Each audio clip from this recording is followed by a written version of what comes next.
Welcome Jebel Ali. In this tutorial we are going to sign into Scratch. We are going to create a new project that's going to be our maze game, and we're also going to begin designing the maze for our maze game.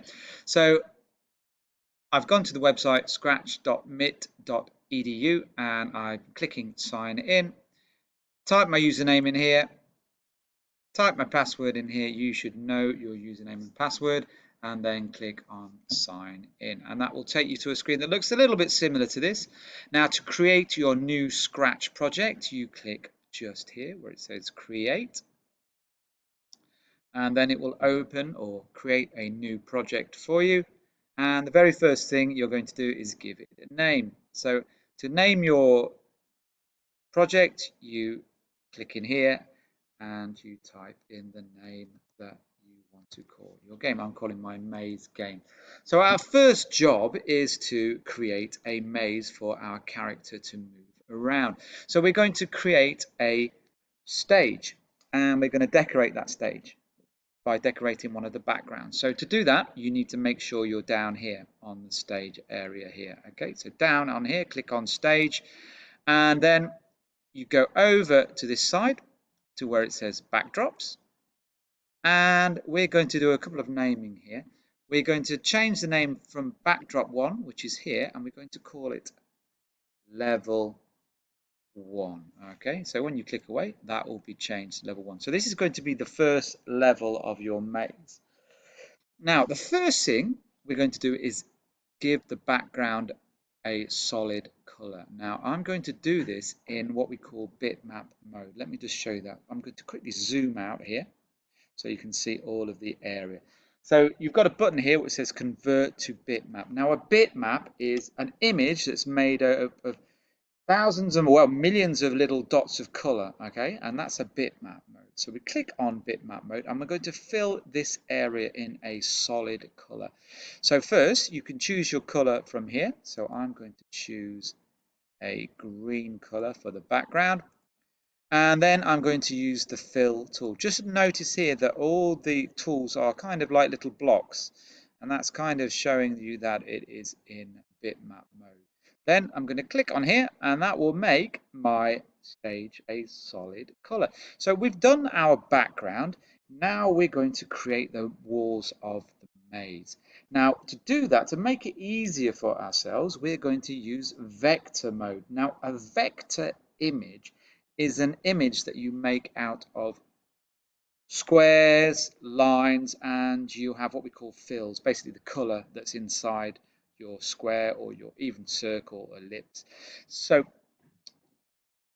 first thing we need to do is make sure before we create the walls, we click on the button here to change the mode to vector mode. So it's going to convert the shapes we add now to vectors. And now you'll see, can you see now the tools are a lot clearer? So vector images, they're a lot smoother, the lines. So that makes it really good for our walls. So again, we're going to use a rectangle tool here. So there's my rectangle tool. Now, what I want you to do is remove the outline. The outline is the line around your shape. So we're going to click on here and change it to transparent. See this white square with a red line through it? That means the outline or the line around your shape will basically not exist. It's clear.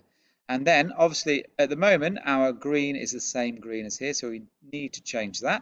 So I'm going to click on the drop down arrow and I'm going to choose a nice purple for the walls of my maze. So you see here my outline is transparent. My fill for my rectangle is purple. Now to draw your walls, you just simply click and drag and you will get your wall. So you see you can make it longer, wider, you can move it around. I'm holding and dragging.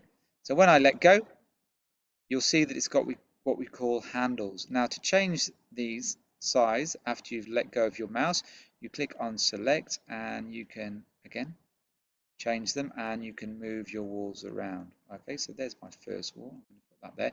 Now if you want an identical shape, you can use the copy tool. So again, I've used the select tool, click on the shape, and here's your copy tool. So if I click on there, copy, and then paste, you can see I get an identical copy. And now I can also even oops, I've changed that. I can rotate my image like that. It's a little bit tricky to get it in the right place. There you go. And I can move it around.